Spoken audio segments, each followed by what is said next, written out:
We've talked about Trump derangement syndrome before. It's a real thing. I mean, people who just cannot get it through their heads that somehow the majority of electors in America would think he was the right bloke to be the president. We'll show you one of those people later in the program before we leave you tonight. It's a great clip. You've got to stick around to the end of the show for that one. But now they've moved on from just Trump derangement syndrome. Now they're on board with Elon Musk derangement syndrome as well, because of course he and his DOGE mob have been going through the books in America and cleaning it up and getting rid of government waste, and they can't believe it. I mean, how dare you threaten our public service jobs and actually try to get some value for the taxpayers of the United States? So they gathered online over the weekend in a meeting. They call themselves Tesla Takedown, to talk about exactly how they're going to take down Tesla, which is, of course, the electric vehicle manufacturer owned by Mr. Musk. I'll show you some highlights from this meeting. We'll start with Micah Lee, who is a journalist. Take a look. We're a nonviolent grassroots protest movement that's focused on an actual winnable strategy to bring down Elon Musk. If we kill the Tesla brand, if we drive down the stock price low enough, we can force him to sell his stock to pay back the billions of dollars of debt that he took on to buy Twitter. This will drive Tesla stock into a death spiral. So there you go. That's the plan. We're going to force him to get out of Tesla. How are we going to do that? Well, let's start with a woman, a professor. She's a professor in memes, apparently. Here's her plan. I study memes. And the most obvious meme nobody's talking about is Elon's black hat. And he thinks of himself as this black hat hacker that's broken into the government and socially engineered his way into the treasury, and he's going to abscond with all the data. It's an obvious data heist. But he believes he's living a meme. And so we need to be very clear about what our demands are, about what our bright lines are, and that we're not going to stop until Tesla is done with Musk. Yeah, he's the richest man in the world and he's just living in a meme, you know. He's not aware that he's in the real world. Please give me a break. Actor John Cusack, blimey, Charlie, he put some mayo on it, didn't he? He says he's a ghoul. These are unprecedented times of mass criminality going on in the United States right now.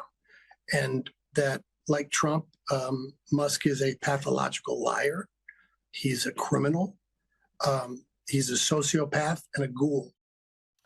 He is a criminal. We shall await the charges. But my personal favourite is Jasmine Crockett. She's a US rep, and, well, this is why she wants Elon to go down. I'll make sure that I keep it short, but I am truly here for very selfish reasons. Starting with, on March 29th, it's my birthday. And all I want to see happen on my birthday is for Elon to be taken down. Yes. That's what we want in our elected representatives, isn't it? They have lost the plot because they can't get over how effective that Musk has actually been with his DOGE. Like, it's just blowing their brains that someone's actually gone through the books going, hang on a minute, there's a bit of waste here we can do something about. Maybe we've been running the show improperly for a very long time. They can't cope with it. And of course, boasting that you want to drive Tesla stock into a quote-unquote death spiral, do they forget that thousands, maybe millions of Americans have stocks in Tesla? Many of them, it's their pension plan. And on top of that, I think there's about 120,000 people employed by Tesla. So they're not just talking about hurting one person because they disagree with him politically. They're talking about hurting thousands, hundreds of thousands of their own countrymen because of their own political bias. And it's incredibly popular. There was like 2,800 people on this call at any given time during it.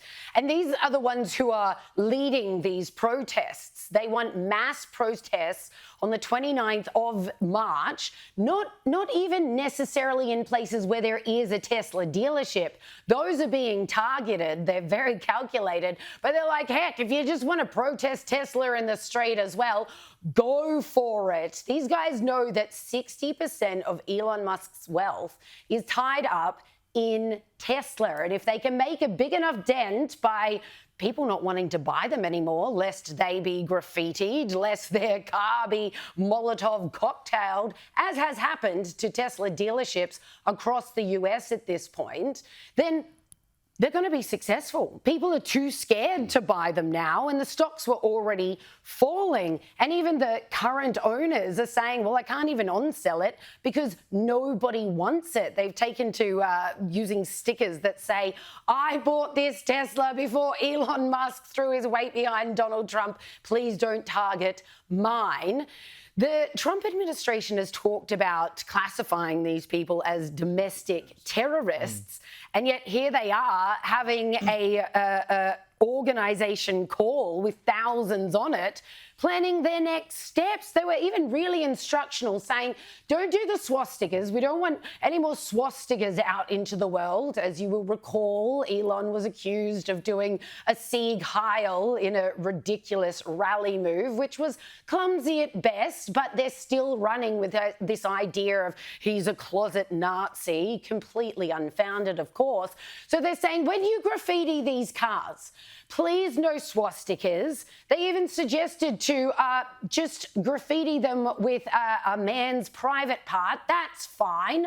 Or some expletives. That's fine too, but no swastikas. They literally got down into the nitty-gritty of how to deface people's private property. But it essentially is a form of domestic terrorism. Yeah, because the idea is to discourage people from buying a certain product because they're going to make a target of themselves if they do that. They're trying to terrorise them. Like, it is actually a form of terrorism. And I'm trying to think of an example of this if it were to happen in Australia. I mean, it's almost impossible to think that anyone would do anything like this in Australia because we just don't do those sorts of things here. But if you are saying to someone, if you buy this product, which is a legal and normal product, that until 5 minutes ago was like a symbol of how great you were because you were driving around in a Tesla electric car, so I'm doing something to help the planet, and all of a sudden you're supposedly evil for doing it. I mean, look, do they understand that they're trying to bring down an electric vehicle manufacturer here? Well, you say it wouldn't happen in Australia. The only Tesla dealership in Tasmania has been vandalised with this kind of graffiti that is being encouraged in the United States.